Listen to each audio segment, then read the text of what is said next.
त्रिदेव बनारस की दुकान में हम मौजूद हैं और इस वक्त आप देखेंगे हमारे साथ आनंद जी हैं, शुभम है और इन लोगों ने भगवान श्री राम के लिए अयोध्या के लिए बड़ी सुंदर साड़ी तैयार की है जिसमें संपूर्ण रामचरितमानस है तुलसीदास जी का, यानी कि भगवान श्री राम के जन्म से जुड़ी हुई एक एक कथा है और उनका राज्याभिषेक किस तरह से हुआ वो सब कुछ है। तो शुभम ये बताइए क्या इसके पीछे मकसद रहा आप लोगों का इस तरह की साड़ी तैयार, और आपने एक ही साड़ी क्यों तैयार करवाई? एक साड़ी इसलिए तैयार हुई कि बस मेरे प्रभु राम को इस साड़ी समर्पित हो जाए, अगर साड़ी किसी को ना जाए और किसी को नहीं जाए, और किसी को नहीं। यहाँ पर हम देख रहे हैं भगवान श्री राम के जन्म से लेकर, देखिए जन्म से लेकर उनके राज्याभिषेक तक का पूरा इसमें खांचा है।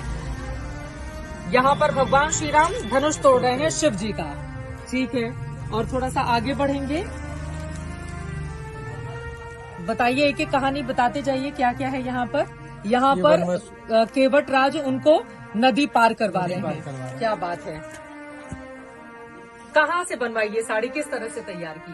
ये साड़ी बनारस में तैयार हुई है। हाँ, ये कपड़ा प्योर सिल्क है। ये प्योर सिल्क है, प्योर सिल्क से तैयार हुई है साड़ी। इसमें साड़ी में जो चित्र है 1800 ब्लॉक है। अच्छा, 1800 ब्लॉक में ये साड़ी इसमें हुई है। 1800 ब्लॉक है। 1800 ब्लॉक टोटल 6.5 मीटर की साड़ी में। शुभम बता रहे हैं 6.5 मीटर की साड़ी में 1800 ब्लॉक हैं और जो ब्लॉक बना उसको आपने फिर गंगा में विसर्जित कर दिया।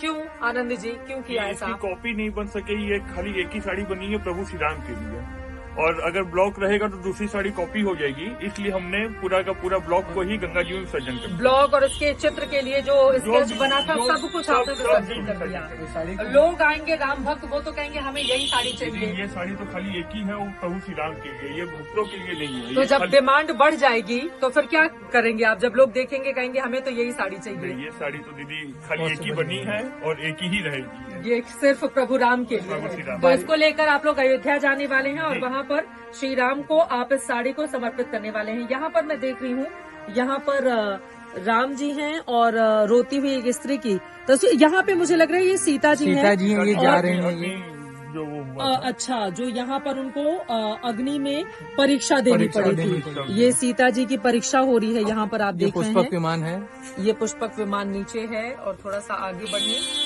राज्याभिषेक की बारी कहाँ है पहले यहाँ पर देख लेते हैं थोड़ा।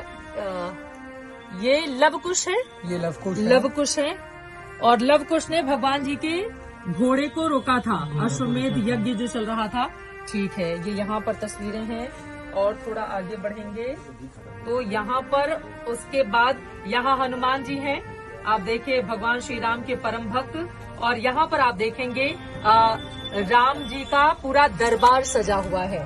ये राम जी का पूरा दरबार सजा हुआ है, यानी कि उनके जन्म से लेकर और राज्याभिषेक तक की ये पूरी तस्वीरें हैं। राम दरबार लोग अपने अपने घरों में रखते हैं।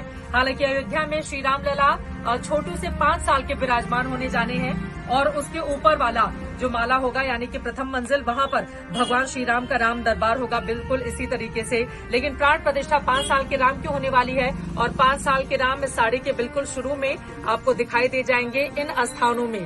तो ये अद्भुत साड़ी तैयार की गई है। और चलते चलते एक आखिरी बात, तब राम जी को समर्पित करने के लिए जाने वाले हैं आनंद जी आप? जब मौका लग जाए, जब प्रभु का बुलावा आ जाए, हाँ। तब हम लोग राम जी के पास जाएंगे और ये साड़ी को प्रभु के चरणों में समर्पित करेंगे। तो ये सिर्फ भगवान श्री राम के लिए साड़ी है और कोई भी इस साड़ी को नहीं खरीद सकता। एक ही साड़ी बनी थी, इसकी जो चित्रकारी थी, जो कुछ भी इसमें रंग रोगन जिसका भी इस्तेमाल हुआ वो सब गंगा में प्रवाहित हो चुका है और अब इसकी कोई भी डुप्लीकेट कॉपी नहीं बन सकती। तो ये एकमात्र साड़ी है जो अयोध्या में जाकर काशीवासी त्रिदेव बनारस की ये जो दुकान है, यहाँ के लोग जाकर भगवान श्री राम के चरणों में अर्पित करने वाले हैं।